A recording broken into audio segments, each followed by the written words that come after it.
अनसुने किस्से के इन पलटते हुए पन्नों में आज हम बात करने वाले हैं बी.आर. चोपड़ा की फिल्म चांदनी चौक और घंटे वाला की मशहूर मिठाई की दुकान के बारे में। पुरानी दिल्ली की भीड़ भाड़ से भरी गलियां तो आप सभी को अच्छे से याद ही होंगी। भला हिंदुस्तान का कौन सा शख्स वाकिफ नहीं होगा इससे।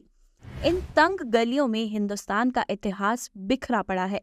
आप सोच रहे होंगे भला इन छोटी सी गलियों का हमारे फिल्म मेकर से क्या कनेक्शन है। दरअसल हमारे फिल्मकारों को भी इन गलियों ने आकर्षित किया था। साल 1954 में डायरेक्टर बी.आर. चोपड़ा की social drama film Chandni Chowk भी उनमें से एक है, जिसमें मीना कुमारी, शेखर और स्मृति बिस्वास के साथ टुनटुन ने भी अभिनय किया था।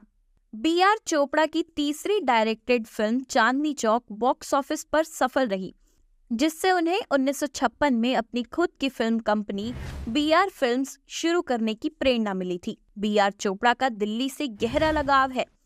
विभाजन के बाद उनका परिवार पहले दिल्ली में रहता था, बाद में वो मुंबई गए, इसलिए उन्हें दिल्ली की हर मशहूर जगह के बारे में अच्छी तरह पता था। इसलिए जब उन्होंने चांदनी चौक का निर्देशन किया तो हर बारीकी पर ध्यान दिया, और जब फिल्म का नाम चांदनी चौक हो तो यहाँ के फवारा चौक में घंटे वाले हलवाई की मिठाई की बात लाजमी हो जाती है। आपको जानकर हैरानी होगी कि ये एक ऐसी मशहूर मिठाई की दुकान है जिसकी स्थापना लगभग 200 वर्षों से भी पहले लाला सुखलाल जैन ने की थी।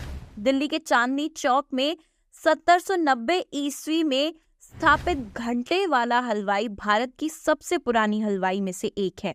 इसलिए बी.आर. चोपड़ा ने इसे अपनी फिल्म में शामिल किया और फिल्म का क्लाइमेक्स इसी घंटे वाला हलवाई की दुकान के सेट पर होता है।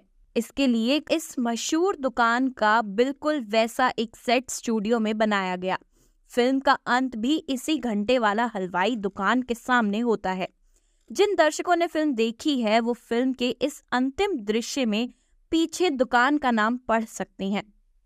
इस दृश्य का नाटकीय समापन घंटे वाला काउंटर के ठीक सामने होता है, जिसमें अंग्रेजी और उर्दू में लिखा होता है। फिल्म चांदनी चौक के प्रचार के लिए भी इस दुकान को माध्यम बनाया गया। इस फिल्म के इश्तिहार में दुकान के सेट के आगे खड़े शेखर, आगा जीवन सुंदर और मीना कुमारी खड़े हैं और लिखा है 1790 में शाह आलम के शासन के दौरान शाही हाथी गले में घंटियां बांधकर सड़क पर जब तक इस दुकान के सामने से गुजरते थे तो जब तक उन्हें मिठाई नहीं खिला दी जाती थी वो आगे नहीं बढ़ते थे और अपने गले में पड़ा घंटा जोर जोर से हिलाते रहते थे। कहते हैं इस तरह इस व्यवसाय को उसका मशहूर नाम घंटे वाला मिला। चांदनी चौक में फाउंटेन चौक के पास दूसरी मंजिल की इस रसोई में 200 से अधिक वर्षों से मुगल काल की सुगंध आती रही। व्यवसाय कई बार विभाजित हुआ, लेकिन घंटे वाला का नाम और किंवदंती बरकरार रही। मुगलों से लेकर भारत के नामचीन राजनेता जिस दुकान की मिठाई के दीवाने थे वो जुलाई 2015 में बंद हो गई। वर्कशॉप को प्रदूषणकारी इकाई के रूप में सूचीबद्ध किया और कहा गया कि इस दुकान को अब उनके पैतृक घर से चलाने की अनुमति नहीं दी जा सकती थी। ये परिवार के लिए हृदय विदारक था। वो पूरे दिन रोते रहे। 1857 की क्रांति से लेकर देश की आजादी तक के कई ऐतिहासिक मंजर देखने वाली ये घंटे वाला हलवाई की दुकान खुद इतिहास हो गई।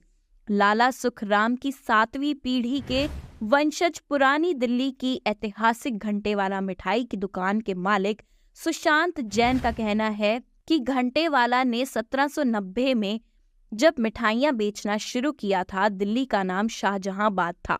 उनकी पीढ़ी ने मुगलों की शाहजहांबाद लेकर ब्रिटिश अधीन नई दिल्ली को बनते देखा है। उनका कहना है कि वो पैसे कमाने के लिए घंटा वाला नहीं चला रहे थे, ये एक ऐसा नाम था जिसे हमें आगे बढ़ाना था।